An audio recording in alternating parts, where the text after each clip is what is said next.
This episode is a peek at how a lot of our conversations are. What was supposed to be a normally scheduled podcast turned into a very deep conversation on race, culture, our history as Filipinos, and of course, a whole lot of other tangents in between. So everything is recording now. I don't know why I did that. You can't hear that. Right. I All think it's right. your turn. Okay, recording audio now. Ah. Oh wait, you're recording. Okay, now. You could say It's either way. your turn. When did we start? What is going on? All right. Hey, everybody. I'm Joshua Vergara, And I'm Isa and Rodriguez. we're. We're doing last names. Oh, I have many different ways, I guess, of introducing Okay. myself. Well, I follow your lead, so I'm Isa Rodriguez. All right, and we're technically Technically together. together. If you're new here, oh, we're doing that now. I What? think we've merited enough episodes to be all like, guys, if you're new here, welcome. That's We are true. on our eighth episode. Um, Technically 2 months now, right? Technically 2 months, technically a couple, technically together because we are in an LDR and we review phones, and technically it's just a nice word that rolls off our mouths, Tongue. So rolls off the tongues. tongue is Oh the yeah, if term. I okay, so if it rolls off your mouth, it does this.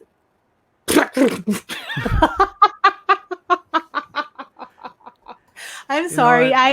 I think it's the coffee. It's now like I came from a meeting, so I was behaving myself, and now it's all this energy. And Yeah. Joshua just woke up, babe. I apologize. No, you have nothing to apologize about. I'm actually really happy you brought the energy because I did just wake up from a 1 hour nap. And as per usual, I guess, in our episodes, I'll have a few things to bring to the first part of the episode to kind of riff Hmm. on. And which is funny Yes. because, like, it's not to say that either of our days are more eventful than the other. It's just that I think it's interesting that whenever we record, it is the very end of my day. So things may have just happened that I can bring and Uh-huh. riff on. So So for your side of the world and for context, for our new, I don't know why I'm talking to people as if they're new here, but it's just it dawned on me that we've been doing this for a while now, mhm. and that makes me very happy. I'm energy. It's a Monday. I have to force myself to just power through this week. But wait, what was my point? Oh, so for your side of the world, it's the state of actuality. And from my side of the world, it's the state of potentiality. Because it's not only the end of the day that you record this, you are recording this on a Sunday night. Yeah, And I'm recording this on a Monday morning. that's true. So it's like it's when we first thought of when we would record the episodes, I liked like just conceptually, I liked the timing that we picked because it's the end of my weekend and the start of your week. So it is Yeah. sort of a crossroads for the both of us. And yeah, like ultimately I love being able to do the show like at this time because it ends what might be busy weekends. If I'm supposed to be resting over the weekend, this is a great way to cap that off.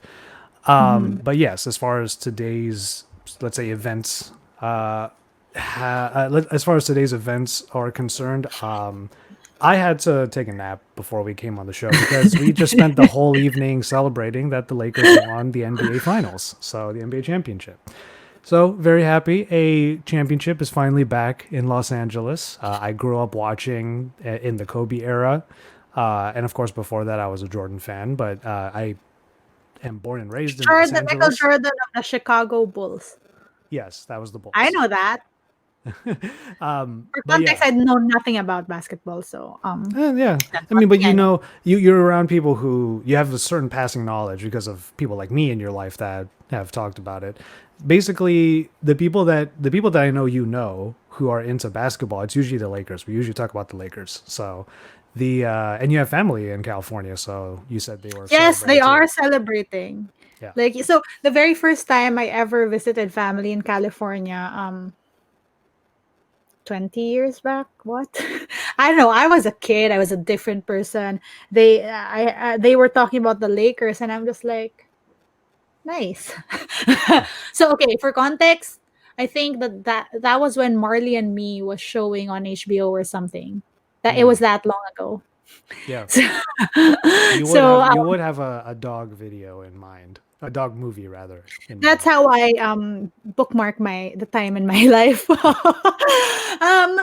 But it's also the one thing I know about the Lakers is that according to color theory, stay with me. According to color theory, the best colors together are those that are complementary, meaning they are across each other on the color wheel, and one of the best matching colors, yellow and purple. That is Hmm. one thing I know about the Lakers that not a lot of people know.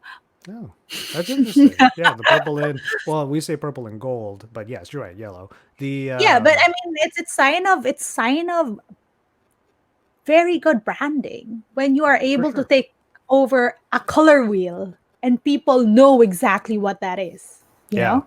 And of course, like the win is very important for this particular season since earlier this year we lost Kobe Bryant. Wait, Big you, big role model oh wait, for yeah, big role model for a lot of people growing up in Los Angeles, including myself. yeah. Mhm. And yeah, just with the team that we have this year, it was just awesome to see it happen. First, I'm very open to getting some Lakers merchandise with Anthony Davis on it because he got his first championship with the Lakers this year, and he's a phenomenal player. And he's been on a few different teams over the years, mainly the New Orleans Pelicans. Now he's on the Lakers with the championship. He was able to bring it to LA, so I'm really happy about that. So I you want know to go what? to New Orleans. It would be awesome. I would be. We would stuff our faces as we usually do, no matter where we go. Mhm. We would find a way. We would go. We would go to so many different places and find the food, even if those cities are not to the conventional traveler big eaters, big But you eating know what's cities. interesting? I read somewhere that the very first Filipino settlement was in New Orleans, Really, I and would they love to actually read that. contributed greatly to the cuisine when it comes to something about shrimps. Yeah, because I'll look it up. New Orleans Yeah, has a huge shrimping Cajun. community that includes a Yeah. lot of different. There are multiple um, I mean, there's categories. Vietnamesian, That's what I was saying. right? Like there are multiple categories of Asian that contributed Yeah. to that. So I guess Filipinos Yeah. are part of that. I would love to read up on that. But yeah, If anyone who's listening know what I'm talking about, please let us know because sometimes I read things and I don't know where. hmm So I lose them, but there's tiny little tidbits. But I found that very interesting. Filipino yeah. diaspora. So yes, Filipino American experience, which is funny because I here's mean, this is a Filipino American experience. A exactly. Filipino, you're my Filipino American experience, babe. That sounds like the start of like a Korean drama. You're my Filipino American. I mean, it is very true. Just like, I mean, it has the same realness to it as that term technically together for us, right? Which is good because it's good that you naturally hit that part of the conversation because it can segue into the other thing I wanted to riff on, which is looking back. So I think we've said this on the show before, but our the word technical is always part of our conversation, our vernacular. But the technical beginnings of our relationship, we kind of came to an agreement that it's around. It was obviously 2017, and it was around the time that I came to the Philippines to surprise you out of nowhere. Right? Am I Mm-hmm. am I pretty much right in saying that? Oh, mm-hmm. So if that is the beginning of our relationship, We've been together 3 years. that means that we have a happy anniversary to celebrate, and it was actually like 10 days ago. It's fun. Okay, so my parents' marriage anniversary was this weekend. It's 10/10. We're So I 10. guess we We're go like 10-1 is what I'm thinking. 10. Oh. Because I looked back Happy on my Google. anniversary. Happy anniversary, babe. Yeah, because I was looking at my Google Photos, and um, I'm not gonna share the actual photos. It's for us, obviously. But September 29 is the day I flew out, which means I probably Mhm. arrived September 30. The next photos we have are you and me at the mall. when I fought when Yes, because Filipinos were listening. The one thing Joshua wanted to do when he was in Manila was to get Islander chinelas. Was it mhm. Islander? Yeah, yeah. He wanted to get. So um we went. So we went to Mega Mall yes, and we also actually on that particular visit we found the button-up shirts that had the Philippines right here on the lapel. um from Cultura, and every Filipino will know that that's the store you go to if you want to share the Filipino experience to Filipino America. mhm. That was also that particular night, and I'm looking at this is September 30th, actually, according to Google Photos, which means that it should be October 1st. The That was also the first time you ever took me out to eat, and we went to Locavore. Mm. Not the location that we go to now, though. This one was like Oh, it this one was is in Pasig. It's the original one, I think. yeah, I think so. Because I remember we had to take like a taxi there and whatnot. And then we have a couple of other like obviously I was there for a certain number of days, and the next day after that I think is probably the most significant one as far as like both of our cultural upbringings and the beginnings of our relationship and whatnot. The next day was when we saw, and I have the poster right here, the Ah, yes, the tour Carlos with Carlos Sildran. Celdran. Yeah, rest in peace. He was Carlos Sildran, for context, is a Filipino um artist, Mm-hmm. performance artist, Yeah, and performance artist. he does this Intramuros tour. For those who didn't know, Intramuros is the old walled city of Manila, which, ha ha ha, nice, really nice trivia, not nice, really interesting trivia, which, Joshua felt the weight of when we did that tour, but which Yep. the Americans bombed. Um, we have a very long history of colonization, and it's not just the Spanish and the Japanese, it was also the Americans. Mm-hmm. It was a very tough thing. So basically, we booked a walking tour through Intramuros, but it's labeled a walking tour, but what it was a stunning performance by one person acting like a tour guide, which toured you through the history of this walled city and gives you a glimpse as to how Filipinos are, what the essence of our identities are, Yeah. and The evolution of the identity, I yeah, suppose. yeah. Even for me, it was an eye-opening experience, but I'd say even more so for Joshua. Yeah. Tiny tidbit: Carlos Sildran also protested against our reproductive health bill. For context, reproductive health in the Philippines is not the best. We have really bad sex education, healthcare when it comes to stuff like that. And so what Carlos Eldran did was, and it was the church who was against the reproductive health bill. And for quick, sorry, this is becoming a lecture, but the Philippines is predominantly Catholic, one of the very few predominantly Catholic English speaking countries in Asia. Like Mm-hmm. it's crazy. It was the church who was lobbying against the reproductive health bill. And what Carlos Eldran did was he dressed up like Jose Rizal and stood in a church with a sign Damaso, because historically our Filipino national hero wrote a book which created a character, a Spanish friar who was abusing Filipinos. This is a very loaded story. I'm sorry, I don't know how we got here, but the tidbit is that he was actually put in jail for that and convicted of an archaic law. And it still stands, that archaic law. And you know what that law is? Hmm. It's a law against offending religious belief. Um, By virtue of him protesting in a church, it offended religious belief and he was put to jail. yeah, it's God rest him. Like you said, he did open our eyes. So yeah, I was going through the Google Photos area and whatnot. And by the way, just you know what, Isa was just sharing that from her perspective as a native-born Filipino. I'll share real quickly why it was so important for someone like me, a Filipino American, to hear all of that. It was My mainly Filipino because like American. it's mainly because the growing up. there are so many parts about the two identities that I have that are somewhat not neglected. I'll use the term almost omitted, because obviously history writers and history makers are a little bit selective in what parts of history they actually share with the generations to come.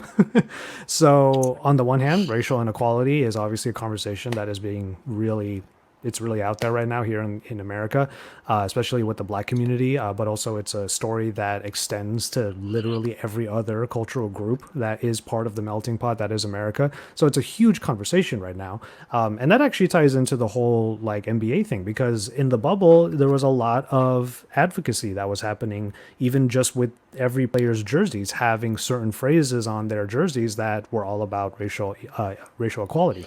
Anyway, as a Filipino American, it was very stark for me to find out via Carlos Celdran's performance that not only was Manila on a path to become literally such a wonderful place with great advancement. It was, yeah. It was supposed to be like the biggest metropolitan city in Asia. Yeah. When you look at, let's say, let me try to put into a certain context, because I know that what I'm about to say is controversial right now. When you think of Hong Kong 10 years ago, that's what Manila could have been.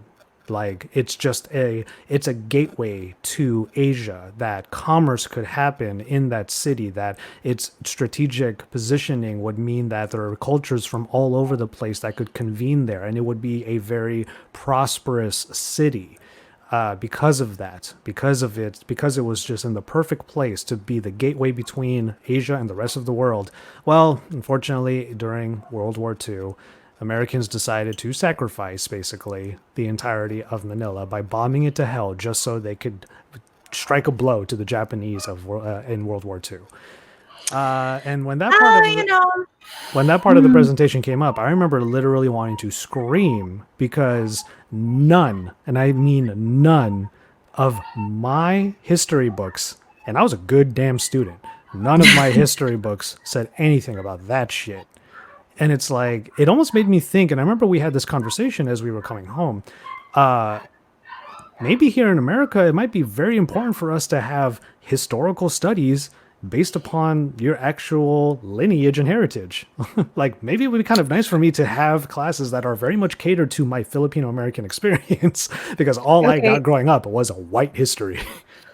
To be fair to your white history, it's also the history I grew up with. So that's even like now when I think about it, that's even like that's depressing, man. But I mean, a lot of people when they read stuff like how people say that where we are right now is a product of the colonizer mindset. I don't think a lot of people from first world country understand the gravity of that. You know, it's. I mean, sure, people. I mean, I'm not saying that we are not technically colonized right now, but values instilled have Oh, been yeah, there. 100%. The funniest thing to me is that as a Filipino, a common phrase you get is like, how are you speaking English so well? And it's interesting because the truth of it is that Americans use the English language and they called it benevolent assimilation. You can look that up. It was a tactic because after invasion from the Spanish, where they kept the Spanish language, what the Americans did was come in and acted like they were our friends and then assimilated us. That's why it was called benevolent assimilation. And they used language. And to this day, that ripples in our culture. That's why where I'm from, English is used as a status. That's why I always have this conversation about accents and conversing in a certain way and it's stuff like that. But you see, this is the reality now, and this ripples and stems from what happened then. Yeah. And I can't really fully express the situation of your identity being defined by being oppressed and colonized. Like your people being oppressed and colonized. Yeah.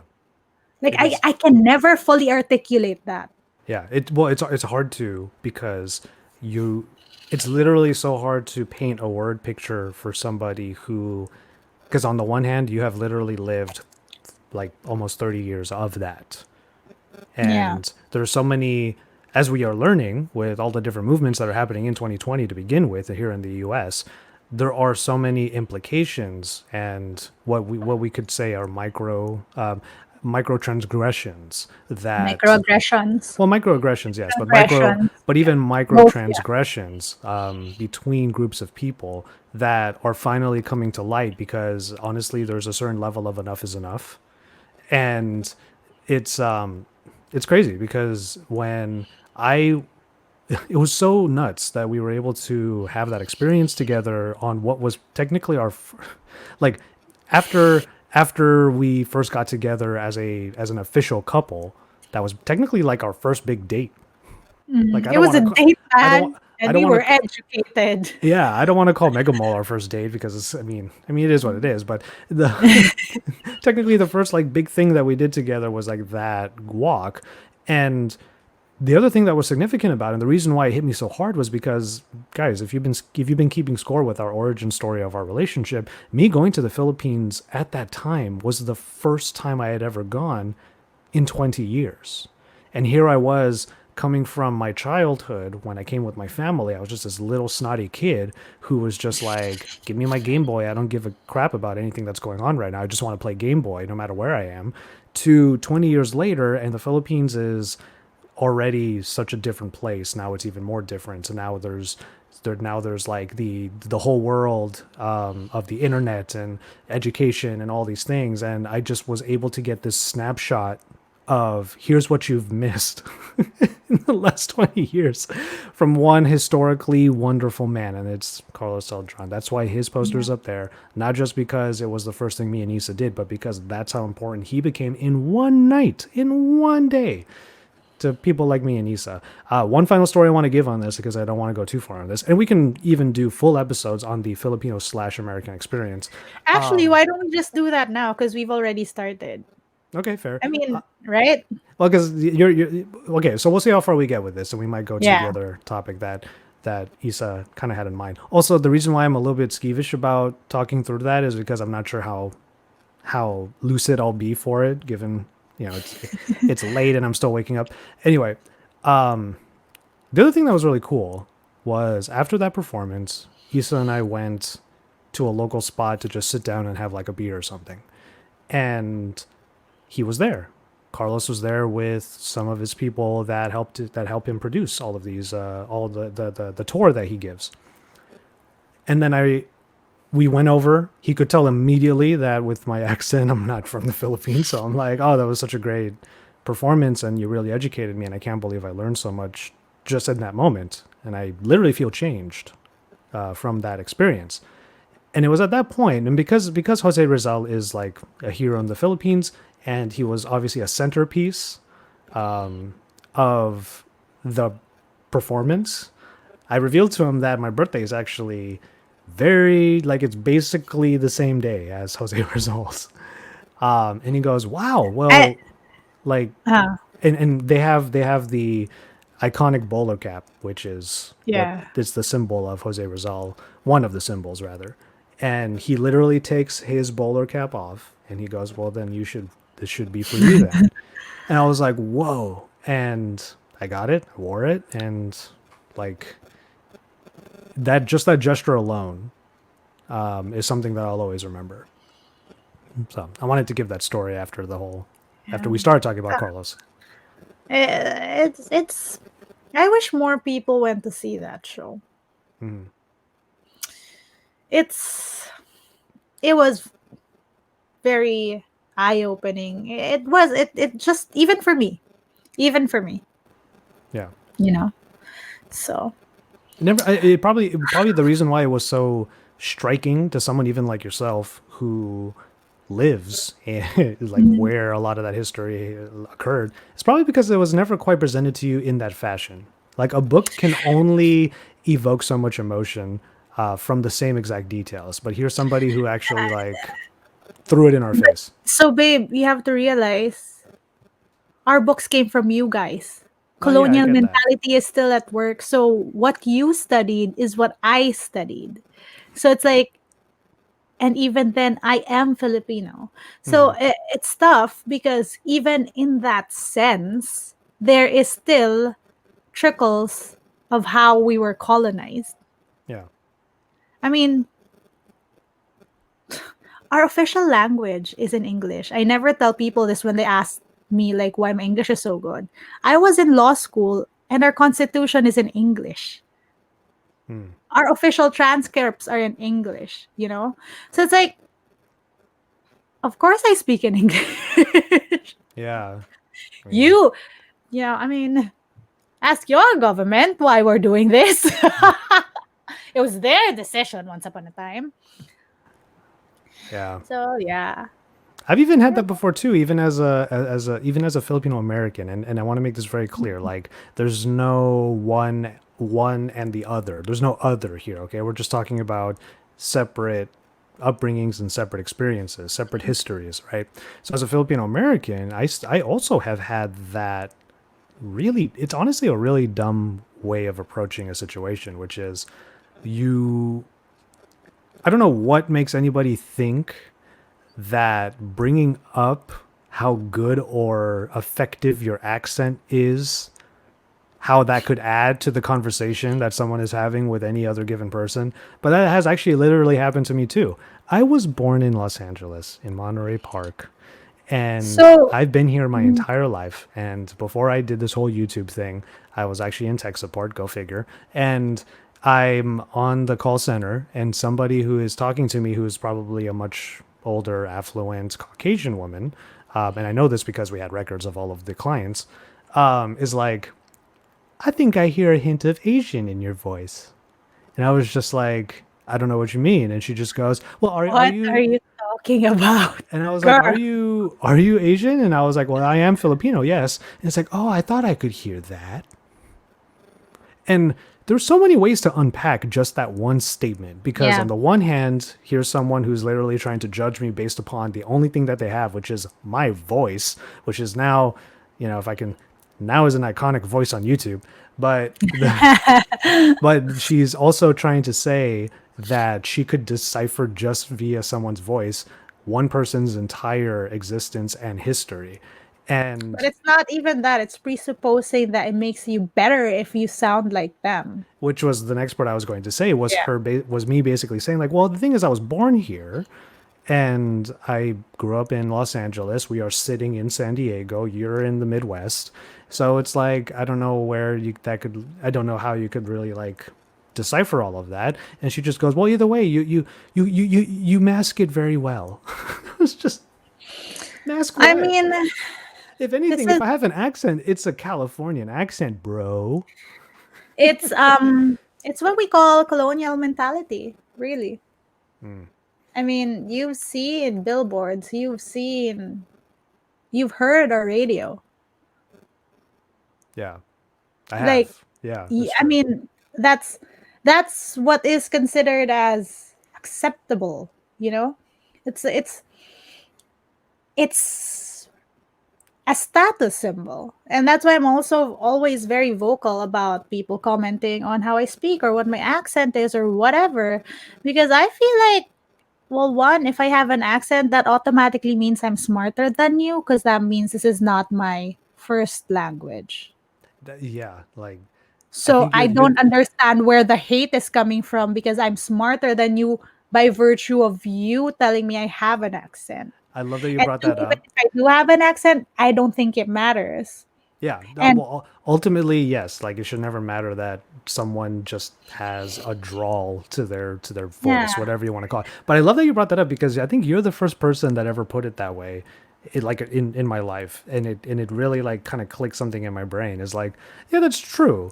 Like, if you have an accent but you're still speaking very good English, that just means you're bilingual, and the person who's probably calling you out for having an accent is unilingual.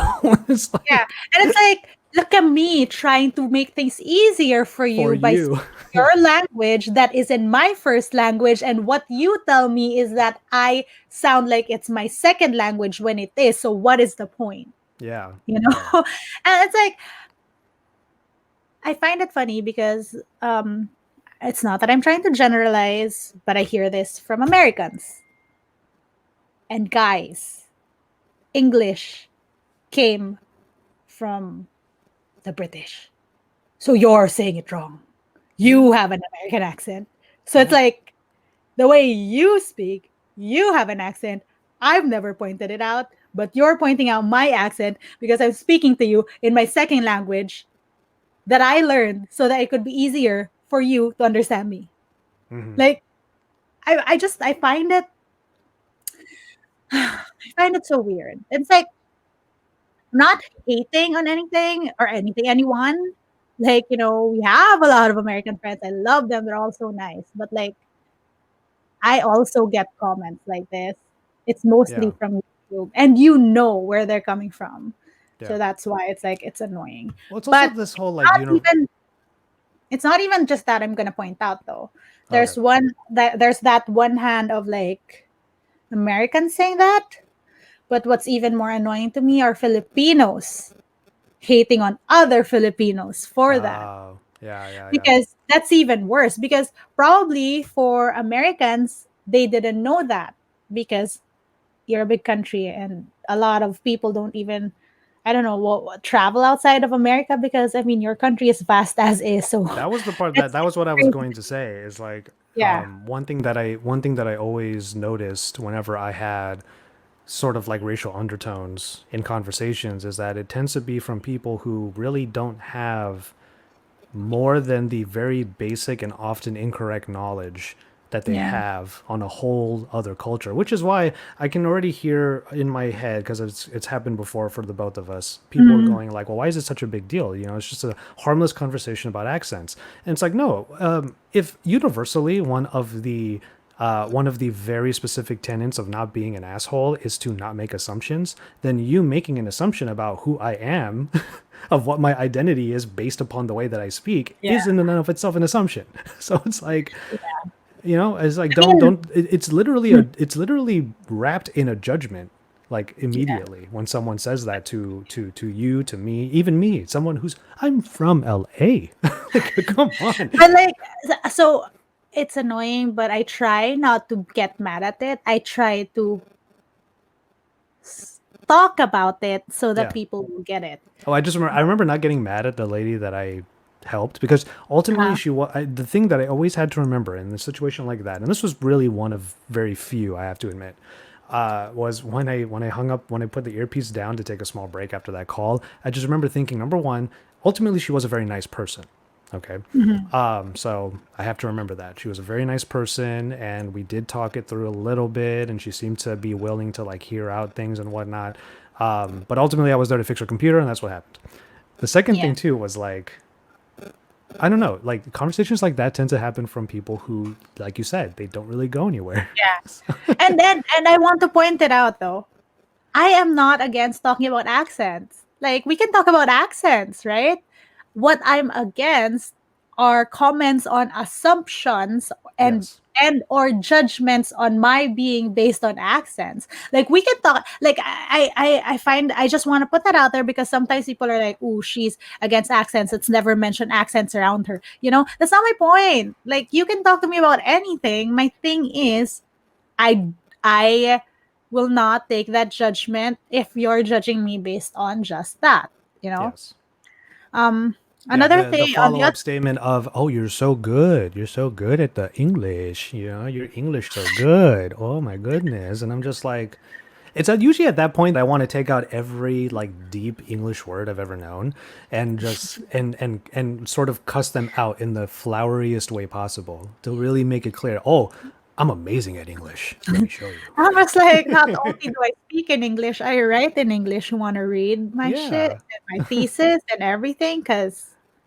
But it's, well, what actually bothers me more are Filipinos hating on other Filipinos for the way they talk. When like you know the struggle of having been brought up somewhere, because we have Filipino English, meaning it's the same English, but pronunciation may be different, intonation may be different. It's not your conversational English. It's I know you know this from how I speak, because my conversational English what?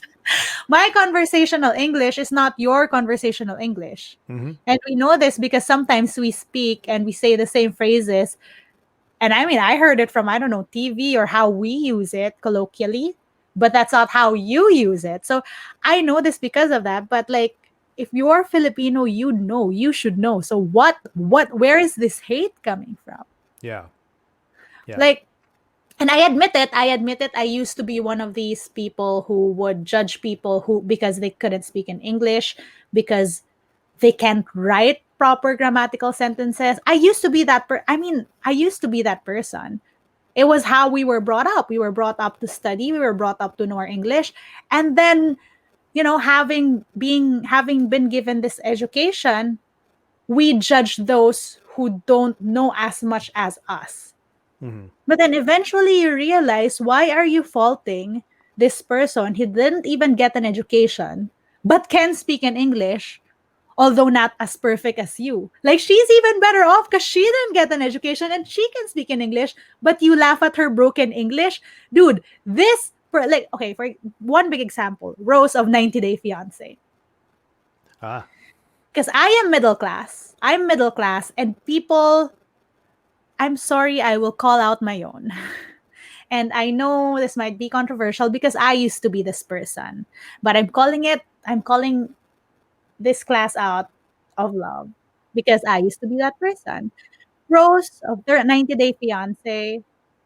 One, not all Filipinos are like her, Yeah. obviously. So, the people who are like Ed, no, just don't. This is not like your fishing ground for like women. And even then, Rose is a strong and independent, powerful woman. So just, stop having that notion in your head. One. Two, she would normally be the type of person that we make fun of because of how she speaks, because of how her English is. A lot of times on that show, you see her frustrated because she couldn't Communicate. express how she felt. Mm-hmm. But holy fudge, dude, this lady has never been outside of this country and she can speak English. Like, why the fuck are we hating on her? Yeah.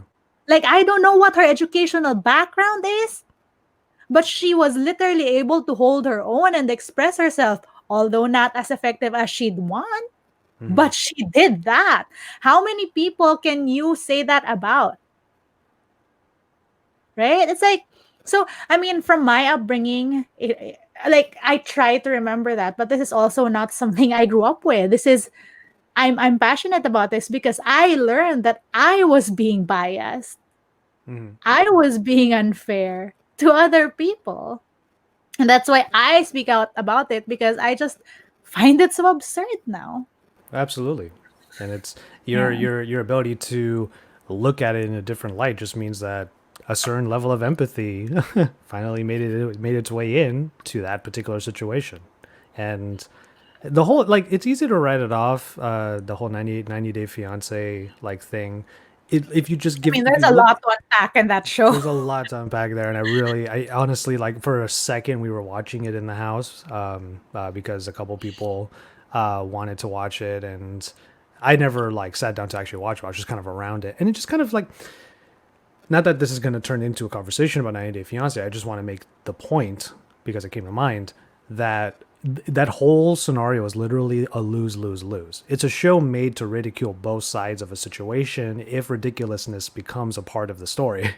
So on the one hand, you have sort of like this whole focus on someone like Big Ed, who comes from a certain background and he might have certain parts about him that you can empathize with, but then he ends up being a scumbag. And then you have I'm this, sorry. Big Ed is a person who believes himself to be better just because he's American, and I despise him as a person. there you go. And then, but then even with that as part of the story, then there's this implied notion that because you're talking about someone like Rose, who comes from the Philippines, a third world country, or anything like that, that they are somehow in the narrative, in the weird implications of the narrative, that she's already somehow needing to punch up.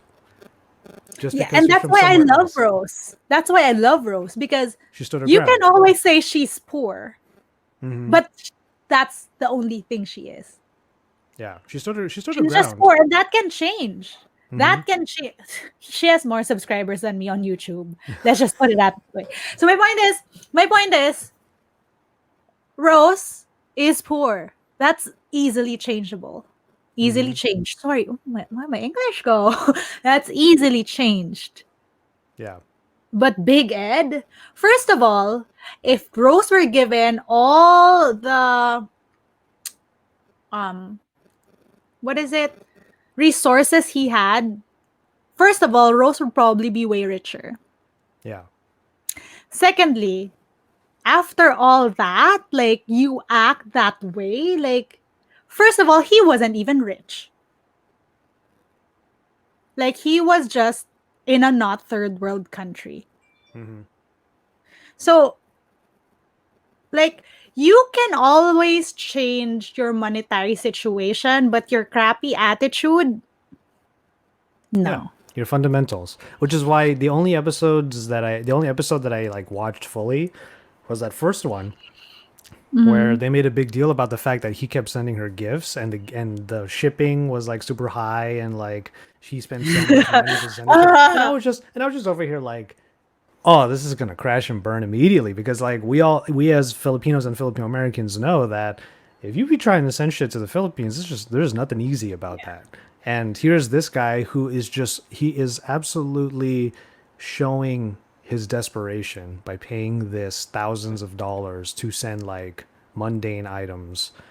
Which you know what, nothing wrong with like sending items that someone needs or anything like that. It's just I remember on the American side, and this motherfucker's from San Diego. It's my second home. He's representing San Diego so badly.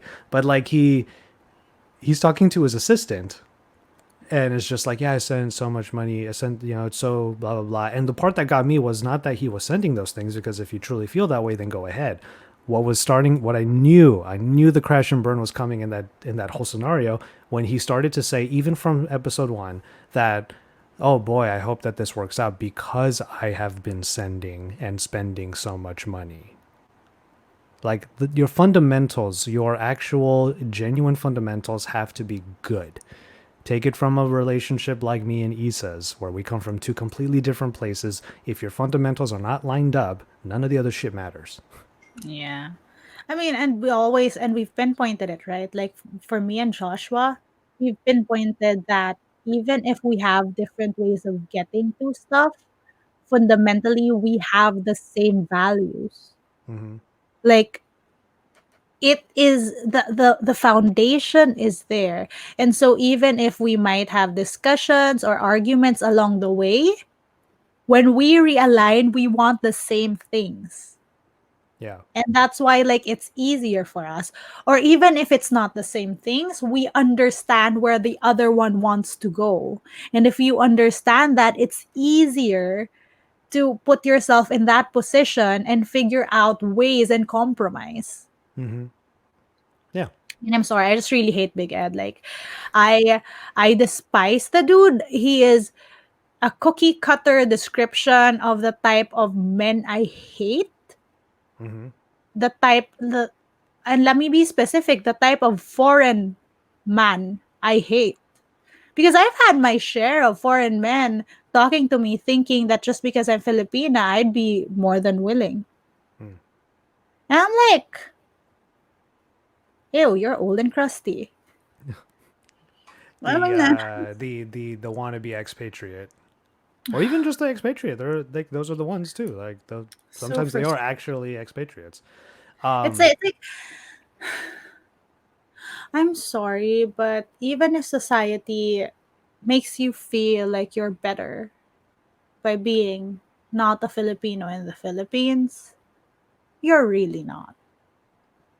Hmm. So just don't. I It's annoying me so much. There have been times during our travels where we've met the people that I just mentioned. That people who Mhm. have exemplified the fact that they're from a completely different place and they move to another country, expatriate style. And in a particular scenario that it just kind of makes me laugh a little bit, it's just Okay, so these particular fellows were American, and during this night, we were all just having fun. And if ultimately they are going to be like nice people, that's fine.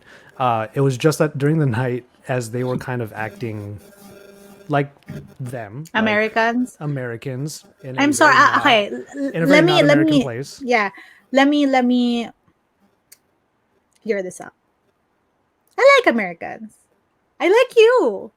We have so many American friends. I'm grateful that I don't think our friends, any of them, are like that. I don't Hmm. think so. Um, but where this comment is coming from, I guess, is like we also always just see it a lot in Americans, and I don't know where it's honestly, personally, maybe Joshua has the answer. I don't know what the answer is to that, but I mean, why is that there are some Americans who really feel entitled to what they're used to and what they're comfortable in, even Yeah, when they're not even when they're in expatriates. America. Yeah. Yeah, like why?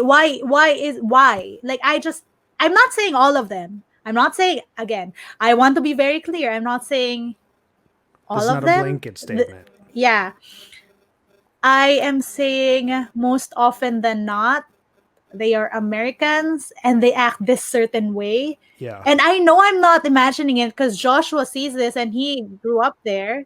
Hmm. And it's not, and this isn't just me saying, this isn't on TikTok, you know, and I just see it. So I just, I don't know what is it about it that makes them feel like they're entitled to it almost. I can't find a way to describe it. So a learned way of being from a culture that is so, I'll use the term unique as the American upbringing. Like the American is boisterous and loud, or can be. Not necessarily all of them are. The same way with Filipinos. Exactly. And if you were to take the boisterous of the most boisterous of them, and inject them into a culture that is the absolute opposite, let's say a culture that, let's say, Mm-hmm. prioritizes peace and quiet, Mm-hmm. it's hard for them to not, it's hard for the level of assimilation may or may not be very far at any given point, and in this particular instance it's not very far at all, and we got to see that in real action. I mean, And we kept stealing glances maybe at one another it's. because we knew what we were thinking. And when we left, I just remember saying to myself, like, if I were to like speak up in this moment, I would have been like, bro, if you were back in the US, you would disappear. Like you literally are just like every other American. You just think you're special because you're in a whole different country where your skin color is the minority. Like it's crazy to me that they had this level of like I'm the shit in a place just because they're the only one in that 5 block radius that it's So I'm saying this as half a joke, but like Filipinos are also very boisterous. The difference is you put them in a different context, they turn into a chameleon and like end up completely copying whatever freaking thing is there in their culture. And that's why you have Filipinos now thinking that, you know, Filipinos shouldn't have accents because they were able to chameleon their way into some non Filipino accent and therefore everyone should, you know? well there's also And like like it's a that's level the of a other side of it. But I it's also just think it's because we're broken by colonization, and that's why we do it. oh well I see what you mean there. Centuries of colonization. Of course, we try to be the others. Yeah, I see what you mean there. It's just I have a thought that Wait, the my sorry, give me a second. My okay. phone is ringing. Okay, let's segue to a tiny podcast lesson. One big podcast tip that Joshua has taught me is that while you're doing the podcast, if you look at a point where you feel like you need to cut out something or edit something, for example, someone calling Isa while we were talking and it ruining the beautiful sound we have built up to, you write down the time code so that when you go back to it, it's easier to cut them out. Yes. That was today's podcast tip brought to you by That, whoever is that sending by me this package, which is why my phone is ringing. oh well another this, a bit of a deeper tip but a little bit of a deeper thing. No, like there's no way of saying that phrase without it being weird. Another tip is A Uh, deeper tip. yeah, exactly. I It just got it now. I'm sorry. There are different mics. There are different mics that you might end up using for anything. But if you hear back like a certain feedback in your audio, it might be because you're literally receiving data through the Mm, airwaves or anything like that. I'm a which is a little tough worried. lesson I just learned.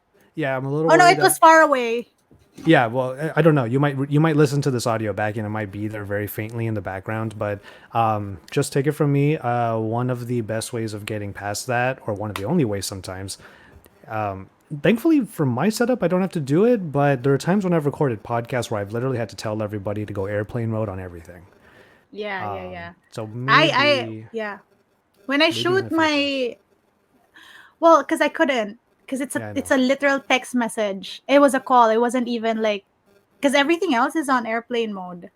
It's just that one phone way. I mean, I've noticed that if I move it like a feet away from my mic, it doesn't Hmm. bother it. So that should be okay. But when I walk towards the mic with a phone, that's what you heard, the feedback. Yeah, yeah. So So tiny segue. Very big and interesting topic. We're literally talking about race and preconceived notions and our history with our awakening when it came to our Filipino identities, which in a way, yeah, and I think we've kept the topic sort of like light in that regard because we're talking about cultural differences, and then 90 Day Fiance came up, and then yeah. I talked about the white dudes who really weren't special. So just because you're Yeah, in a I different mean, and place doesn't mean you're yeah. special. And let me point It this still out makes me again. laugh when I think about It's that whole not scenario. yeah. I don't want to go as far as like hating. I'm not saying Americans are like this, because I hate it when people say Filipinos are like this. And that's precisely the thing I'm trying to go against. So that's why that's not what we're saying here. Yeah, What we're look, saying is that our like conversation there is it about is those there. specific people who acted this way. We're Yeah. not making blanket statements. Though I will say, Yeah. the thing I was going to say earlier about the Filipino and what the Filipino does when they are in a different place, let's say a different culture, the fact that they, despite being loud and boisterous at home, can find ways of sort of what I guess the term would be like laying in the cut, just sort of like it's because again, these are dangerously blanket statements. I usually find that Filipinos who are in a foreign place, whether visiting or permanently, they often are much more respectful of what is around them culturally and are maybe they, like you said, become chameleons and actually adopt it or anything like that. Okay, sure. But I think it also stems from this sort of innate desire to be respectful of that. Mm, Meanwhile, the I would American, disagree. meanwhile, the American, especially the uneducated American, is probably expecting that they'll still have the same meals in a foreign country that they'll have at home or something like I that. mean, I think you touched on a specific point. I don't think Filipinos are in general respectful the same way like Japanese in general are culturally respectful. Filipinos Mm-hmm. are not. Filipinos are culturally not respectful. We are very like, and this is again something I try to combat culturally. We are very tactless. We are very pushy, passive aggressively in what we want. And I know you know this, like knowing Filipino culture, you know? So, like, it can be a thing, but it's specific, uh, it's some people. Yeah, Like, it's it's not like a blanket statement. yeah, and I guess yeah, I guess I mean it's hard because when you start to talk in larger terms, obviously there are always Hmm. going to be examples that either make or Yeah. break the statement. So I get that these kinds of conversations always end up being a bit of a minefield in that sense. But I will say this: Yeah. I if want to any, talk about that. It's something that we deal with our relationship, you having grown up there, me growing up here, us always traveling, you yeah, know. I I guess mean, the even best just thing that I can say is that at least between the two of us, like we are that respectful, curious and mind. and and I think it's also we've learned from each other the culture of each other. Like I pertain to your culture as American in this sense because in many ways you're culture and your reactions also stem from where you grew up, which is in the US, versus Hmm. mine, which is in the Philippines. So I say that in that context, it's just that this is actually something that we learned along the way, didn't we? Like how you react to things based on what you culturally know, and how I react to things based on what I culturally know. Yeah, yeah, And I think, and I mean, correct me if I'm wrong, but I personally am happy about how much we've learned about each other, and how much I feel like we've found a middle ground as to what your cultural background is and what my cultural background is, so much so that we've already had an we're a team now, we're a unit now, in that we get it, where there's a middle ground, we get each other, and when we look to others, we sort of know what our opinion, like, you get what I mean, like, yeah, it's yeah. hard to verbalize that, but it's like we've connected a We certain way despite these differences. we kind of have within our relationship created a weird sort of it's a sort of mishmash of our two Mm-hmm. experiences. And since we are both respectful, empathetic, and understanding and knowledgeable of the other's upbringing and also the implications behind such upbringings, in this case, Filipino native and Filipino American, it also, I don't know, I feel like it widens our worldview in a way because Yeah, we can see the world in more than one perspective, which is, of course, our own perspective. because we also try to open ourselves up to the other person's culture, and by doing that we realize that if you do that you can understand the other person more, Hmm. right? Like Also helps that. us understand other people. So even if we might Yeah, yeah. be a little bit jokey about situations, and seriously, the scenario I was saying earlier, it literally cracks me up every time I think about it.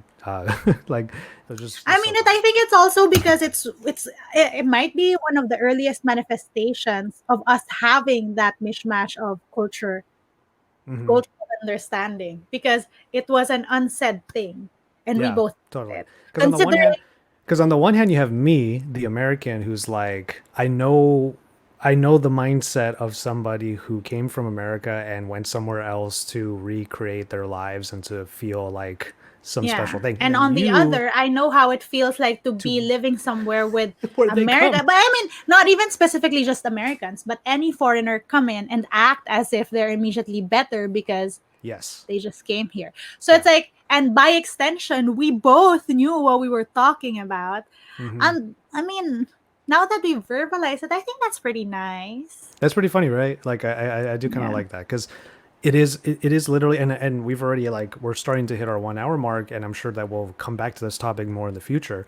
Like there's there's so many different layers to the different identities that are involved, and I'll use the term identities because that is Mhm. what being Filipino is a lot of different identities from a historical. Mhm. And I just want to say this. I am Filipino born and raised in Metro Manila, but the Philippines is an archipelago of Yes. 7,107 or more. And this is something I've learned traveling within the Philippines. What my culture is as Metro Manila, in imperialist Manila, I will say this, in imperialist Manila, is vastly different from the culture in Mindanao or in Visayas, and they have beautiful, rich culture. And by me saying I am Filipino and this is my culture, I am in no way saying that this is the only Filipino culture. I always, and I will tie this back to the whole conversation language thing. In my country alone, we have over like 5,000, 6,000. I tweeted this, like 8,000 languages, 6,000, six Hmm. thousand languages. The Filipino language you know of, if I drive different directions an hour where I'm at right now, you will So find different. different ones. So different already. So for you to tell me that I have an accent is funny, because even from my own country, we have different language. Actually, technically, I know three languages. I know English, marunong ako mag-Tagalog, tataw ako magtaramning Bicol. So, do not laugh at my accent I think because that's the I first know time. more than you. I think that's the first full sentence I've ever heard you say in Bicol. That was very Oh no, interesting. like I grew up in a Bicolano household. I'm not extremely fluent, but Hmm. I can comprehend very well. Mm-hmm. The thing with Bicol and Tagalog is that there are words that are interchanged. So sometimes when I speak back, I forget that there is a Bicol word for it and I just default to the Tagalog. But if you talk to me without babying me straight in Bicol, I will understand you. Yeah. And you know Even what? my mom knows how to Bicol and she's Tagalog, so Oh, nice. she So also knows Italian, so I will also bolster this thought, and I'm not trying to say this to get brownie points or anything. I'll just say, like, being the good boyfriend that I am, I will also bolster this and say, literally, no one. If you are fans of the two of us, then you probably wouldn't even have this conversation with either of us about language and accents and cultural identity and all yeah. that stuff. You wouldn't have that problematic thing. But just to put it out into the ether, and hopefully people somewhere in the world, like the energies hit them in the head and they realize this. Yeah, you can't ever think that someone like Issa, with basically trilingual knowledge, uh, you can never hear her accent and immediately think anything negative, because let's put it this way: she's the one who can speak those three languages. I, on the other hand, am literally only able to speak English. And it's I mean, you her can Tagalog. a little. You can do Tagalog. A little. I don't Yeah, speak it still. nearly as much as I should, and thank God that I can understand it when you speak it, because then Yeah, because it's. I get lazy and I default in Tagalog. Funny But thing that's the about thing. me, Like, sometimes when I get too close to someone, I my brain shuts down and I forget. So this is literally in my head the only time when I can say this phrase right. There is no race. Because sometimes I get so close to someone, I get so comfortable with someone that my brain shuts down. I start speaking in Tagalog. And mm-hmm. like we've had friends just stare at me and be like, Hey, shouts out to David and who Mel, was it? because Yeah. he was right in the middle of we were having a conversation, and David was there, and at some point Issa wanted to bring him into the conversation, I was like, David, ano na she to, blah, just blah, blah. yeah, she just said like a few, and to be fair, the sentence was very short. I think it was something Yeah. like, "What do you But think?" still, though, But what was so great was David he just responded responded. as if I was speaking in English. Exactly. And I asked him, like, did you It's understand what she said? amazing. And he was like, no, I kind of got it from context.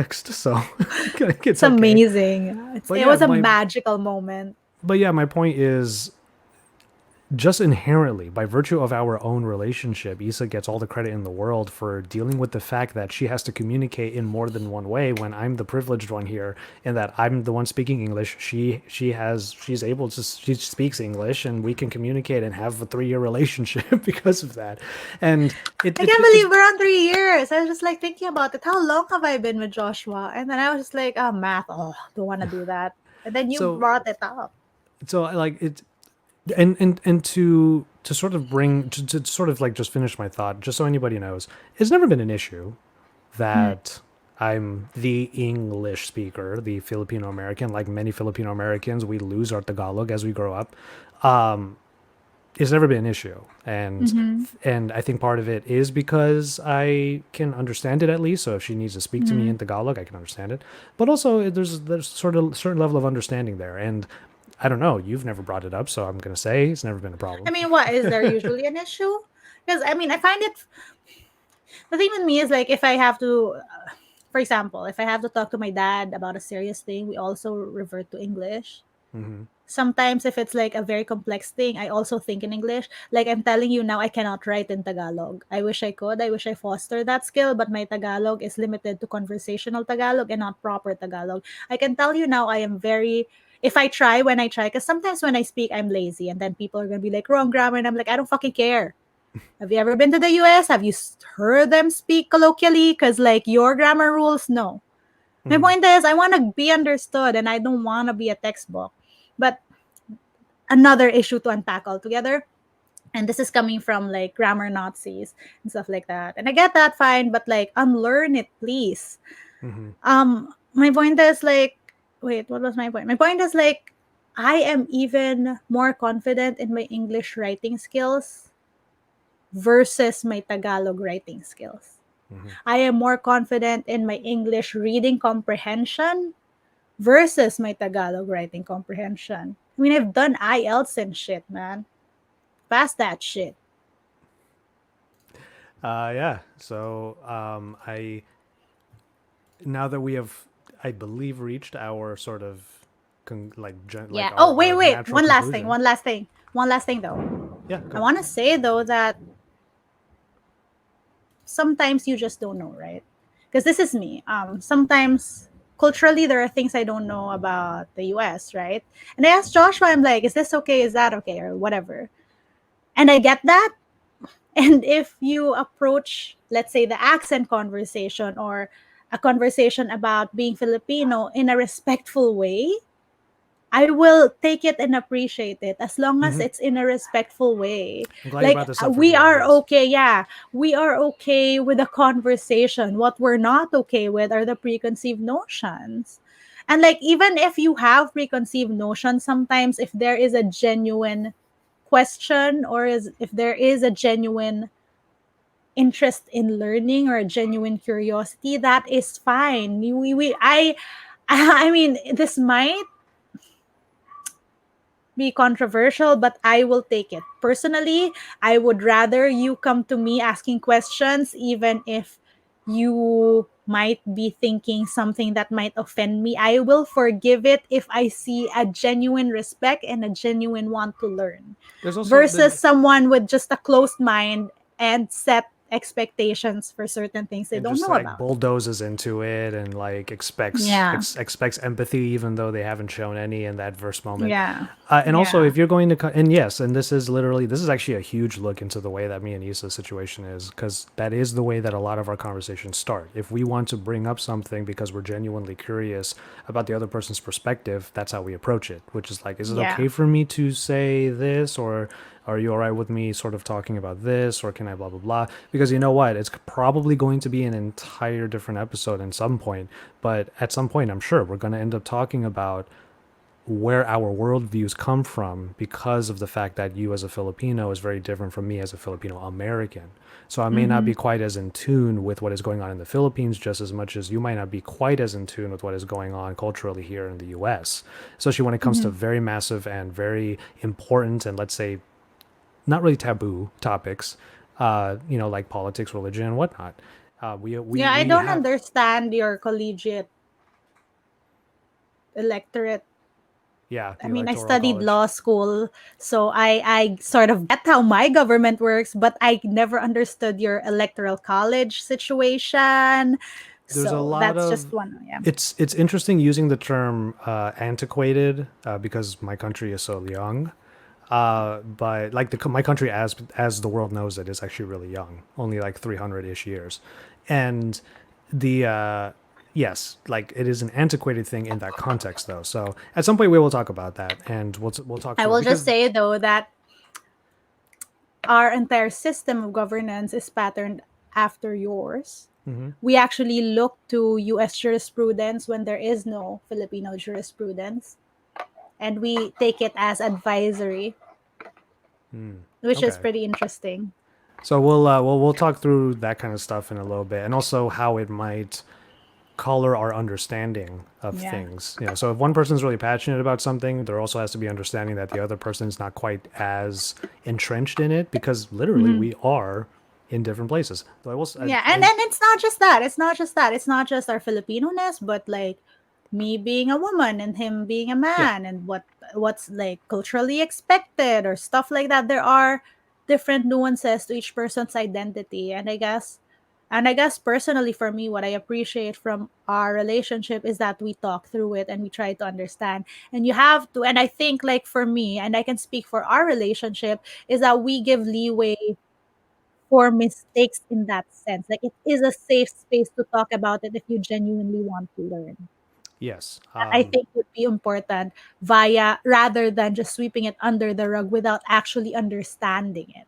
Yeah, and that's what I was going to end with was, if you're going to, we're already telling you that it's okay to have those conversations as long as you approach it from a genuine place of, I'm here to learn. If what you tell me is different from what my notions are, my preconceived notions, and you have to respond to what is given to you with that level of curiosity and openness. It's a two-way Mhm. street. So, just got to talk it out. That's the thing. You got to talk it out and know that the opinions change. Opinions can Yeah. change, and often opinions should change as you talk it out. All right, cool. Well, happy anniversary, babe. And Happy anniversary. No, so the topic that we were supposed to have was YouTube, but this I think was a far more interesting one. so I'm gonna. I will Uh say this though. I think the next episode, I should table my riffs. It's been nice the last couple of episodes, including this one, to come in and be like, I have a few things I kind of want to just put out there, and it blossoms into what we end up talking about the entire episode. But I think next week mhm. we'll come into the episode. We have the topic in mind, and I'm not going to do it But with I a enjoy this too. I enjoy this sure, too. sure. This probably would be one of my favorite episodes because it talked about things that I think a lot of people sort of didn't don't see, Hmm. you know. Like I I just feel like this is a conversation that needs to be had from different perspectives. Yeah, So, yeah, I and it's like also it. one that's never ending. So Yeah, it's also one that's never ending and would always merit more discussion, more people part of it, and more point of views. hmm So there's that. Um, and that's why we're technically. technically together, it was your turn. Yeah, we end there. Thanks, guys. And that was this week's episode of Technically Together. I hope you enjoyed that, even if there is a lot to unpack. Conversations like this one help us make sense of all these heavy and meaningful topics. If there's a lesson here, it's that sometimes the most meaningful conversations are unplanned. And also, keep your phone on airplane mode when shooting a podcast. Until next week, you guys, we're on Apple Podcasts and Spotify, and for the video version, we're on YouTube, technically together. Bye!